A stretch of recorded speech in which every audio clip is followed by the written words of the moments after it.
are not necessarily those of Eastlink Television, its sponsors or partners.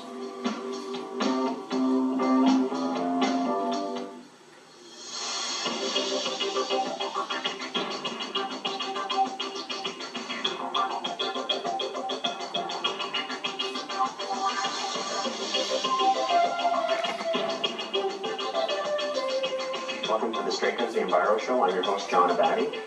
We have a full slate today. We have quite a few guests. We have the Maritime Breeding Bird Atlas, the Nova Scotia Bird Society, the Avon Peninsula Watershed Preservation Society, and we're joined right now by Bob McDonald from the Halifax Northwest Trails Association. So Bob, thanks for coming out. And why exactly was the Trails Association formed, and what do you guys do?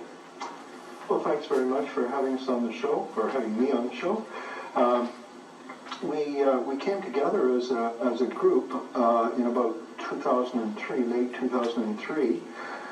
We've actually registered as a society with the joint stock companies. We're members of the Trails Federation, and we're also members of the Halifax Regional Trails Advisory Team. Our main focus really is to work with HRM on the planning and construction and the ongoing overseeing of trails in our area. Our area really is is in part, we live in Clayton Park West, so that's included. It's from the Bedford Basin right through to and including the new regional park, the Blue Mountain Birch Cove Lakes Park, regional park that was proposed by HRM during its 25-year long-term study. And then in the north, Hammonds Plains Road, right through to the Bay Road. So it's pretty much an urban suburban area.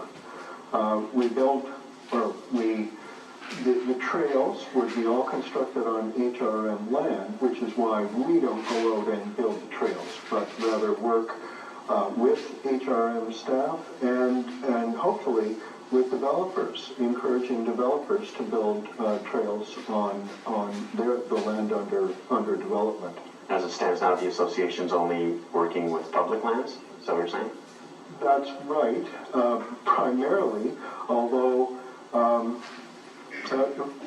for example, there's a new development in Bedford South occurring, and the developer there, actually with Clayton Developments, took it upon themselves to construct a trail, which we call the Old Coach Road Trail, which goes from the ravines development right through to Millview and Fernley. And so this was privately owned land, but this was part of the, so they constructed the trail, and then the idea is they hand it over to HRM. And so this becomes their parkland component of the development. The recreational space that must be provided as part of each new development. So you guys are like advisors? Do you comment directly to the developer? Or are you more with the HRM when the HRM gets the plan, you kind of work? We've actually done both. We've worked with development officers who actually are HRM personnel, but we have spoken directly to developers as well.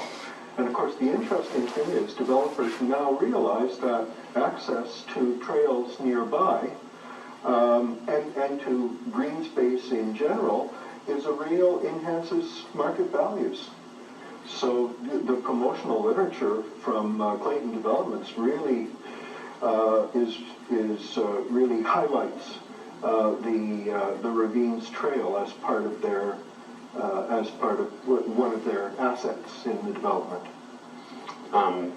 What exactly is like your goal, or does the association have a goal per se, or is there a concern that? Well, I guess the goal is the construction of trails. I mean, why trails?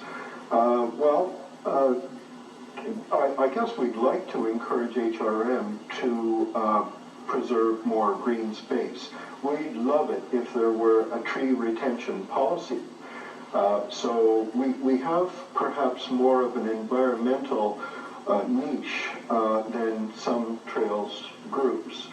But of course, trails can be there for more active transportation, walking to work, walking to school, walking to church. But also, I think we use trails mainly for appreciation of nature and healthy lifestyle. You get out and you walk a few kilometers, you feel great after. The trails you're promoting, are they multi-use trails? Does it matter to you whether they're used by, horseback riders, ATVs?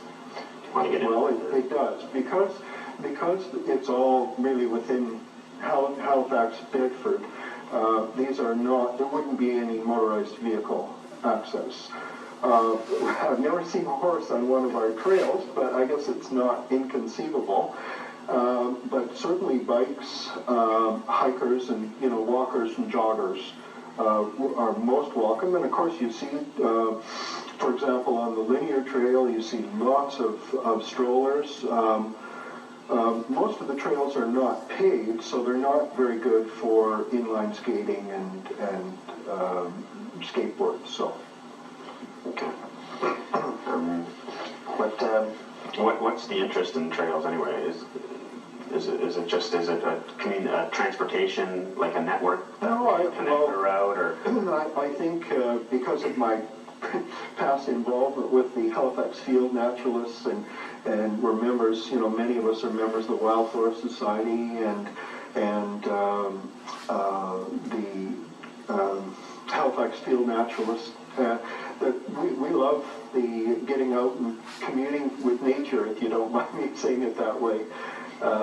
Just nature appreciation. And I can tell you a little bit about one of the projects that we've got going on one of our trails.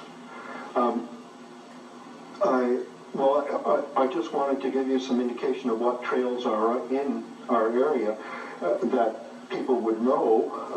Of course, the linear trail, which is really began as a power line right-of-way, runs from Main Avenue north right through the middle of our area of interest, right through to Kearney Lake Road. Then there's, of course, the network of trails in Hemlock Ravine, which is a lovely regional park. We have I mentioned the Old Coach Road, and the area that I wanted to, highlight, so to speak, because we've done more work there than anywhere, is the little walking trail around a place called Belcher's Marsh. And people might wonder where Belcher's Marsh is. It's on Parkland Drive, which runs parallel to Highway 102, and you really can't miss the open area where there are no apartment buildings. There's a marsh, quite a large body of water, surrounded on two sides at least by very boggy, wet area. This is a natural area or developed? This was a natural area. Yeah, we've looked at some very old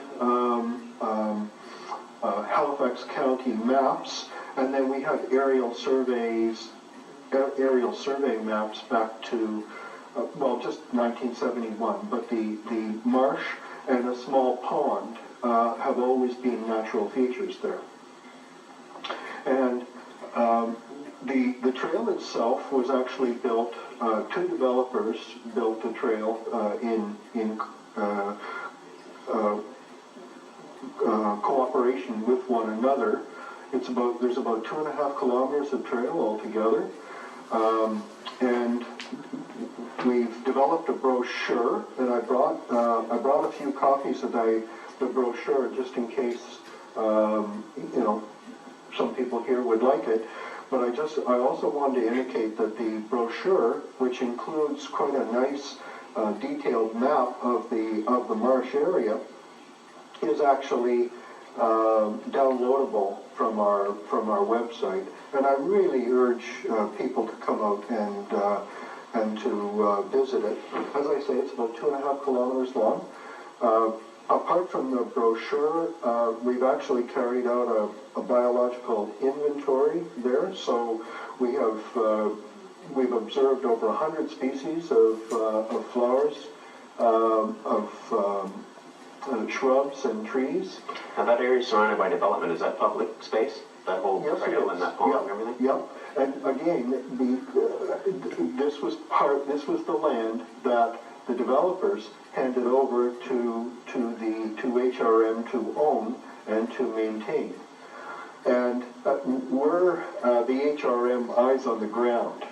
So if there are problems, like for example in Hurricane Juan and then post Juan, trees came down. So we would advise the HRM grounds people that there's some remediation to have taken place. And we've actually got a little bit of money to improve the surface of the trail, and hopefully that will occur this spring and summer. What else have we done? We're developing text and some visual images for the preparation of two signs. So a cultural history and a natural history sign are going to go up there. We've been doing some environmental monitoring there, monitoring the water, and we've been doing that through the St. Mary's University, which have the Environmental Monitoring and Assessment Network. And so we've had a couple of students come out with their equipment, and we've measured pH and conductivity, and so we're looking at the health of the water. And surprisingly enough, it's good. So we're being surrounded by development. That's right, and that's why we did it, because we were quite concerned. So do the trails have any future? Like the association have any future plans? Yes, we're working with a parkland planner, an HRM employee, to develop a small loop trail in the mainland common. Mainland Common is now the site of the Keston-Goodman Public Library and Halifax West High School, in case people don't know. But there's about 75 to 100 acres of woodland in there still, and we would like to build a small loop trail, just a little over a kilometer through there. And so that's in the works.